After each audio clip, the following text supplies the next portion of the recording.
This video is sponsored by me. My official merch store is now online. This is a great way to support the channel and also get an awesome shirt, hoodie, mug, or a pair of socks. Link in the description.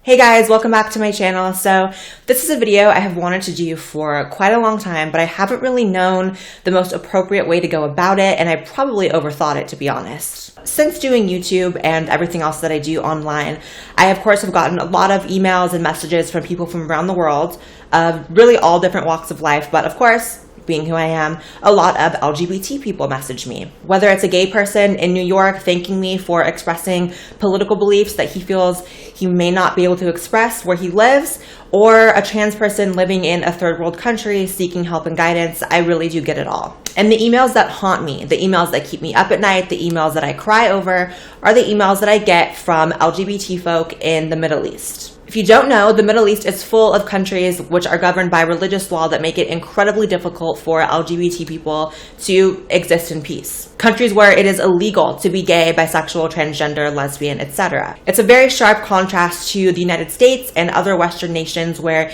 even though there is still, some back and forth when it comes to the LGBT issue, the overwhelming majority of the people who live in the United States don't think that you should be arrested or hurt because you're gay or transgender. So today I wanted to share some of the emails from my supporters in these countries. Just a warning, these emails are very heart-wrenching, these emails are very graphic, and I'm actually picking the most PG-13 ones that I can find. Oftentimes I will not respond to them because I'm terrified of saying the wrong thing, giving advice that ends up getting someone hurt, and I just don't want to create any more drama or damage than they're probably already experiencing. All the people in this video have consented to have their stories told on my channel, but even the ones that have consented, I will not show their name. The title of this email is called Thank You.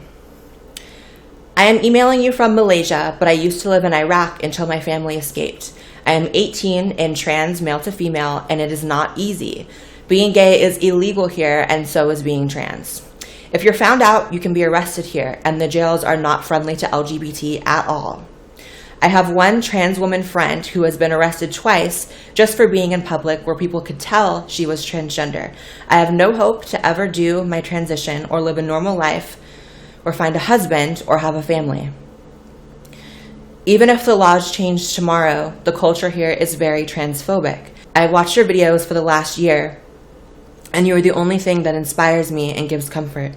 I had a dream once that you came to Malaysia and brought me to the US, and I wish I had never woken up from it.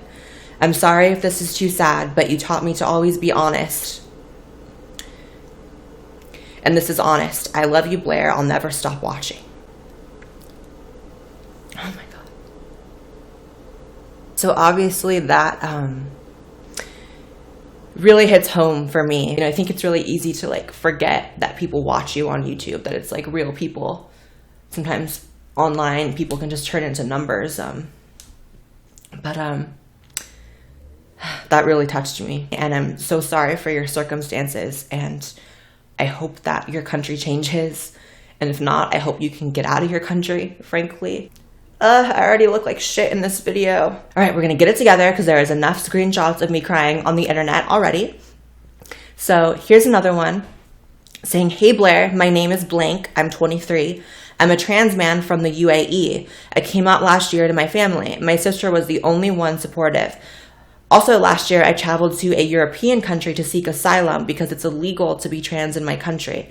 I was arrested a few months before traveling because I'm trans, and the crime was violation of customs and traditions, and was released after signing a form stating I wouldn't repeat the offense. I haven't received a reply about my case until now, and my life is literally on hold until the authorities accept my asylum case. I'm finding it very hard to live in a foreign country alone with no money and no support. I just hate how the West has this glorified image about Dubai, when in reality, it's a nightmare for people like me." So he touched on something that I think is so important. I think the West does sometimes have a glorified image of Dubai as sort of, a liberal stronghold in a sea of oppression, right? Which in a lot of ways it is better in the Dubai than most places in the Middle East. However, it is still illegal to be trans. So this one is pretty brutal, you guys. "I am submitting this for my friend who wishes to remain anonymous, and so would I. She would love for the story to get out, but cannot risk anyone finding out. We will say her name is Nina for this. Nina and her family fled from Syria not too long ago. Nina is bisexual, and so was her cousin.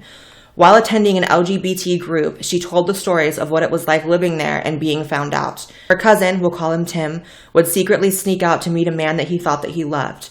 Turns out the man who Tim thought he loved and was lured to was actually a spy for ISIS. It's crazy. Nina said that Tim was tricked into meeting the spy again, and when he went to meet up with him, he was jumped and beaten, then sodomized with various objects. He died later that night and was found the next day.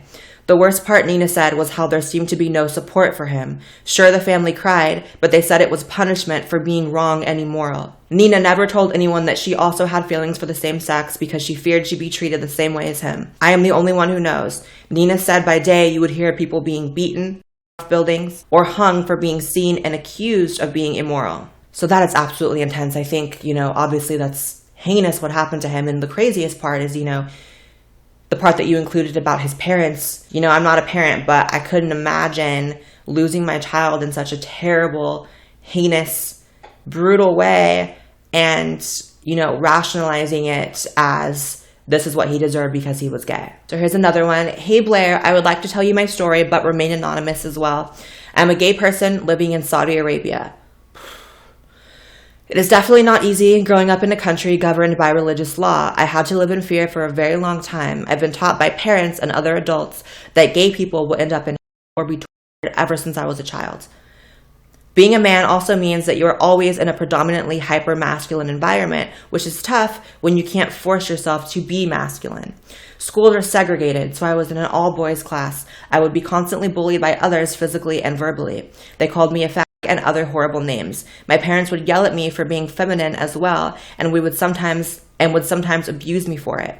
It's almost like all the odds are stacked against me and there's literally nothing I can do about it. I was depressed and suicidal for most of my teenage life as a result of the constant struggle because of my sexuality. I think he touched on something really important here.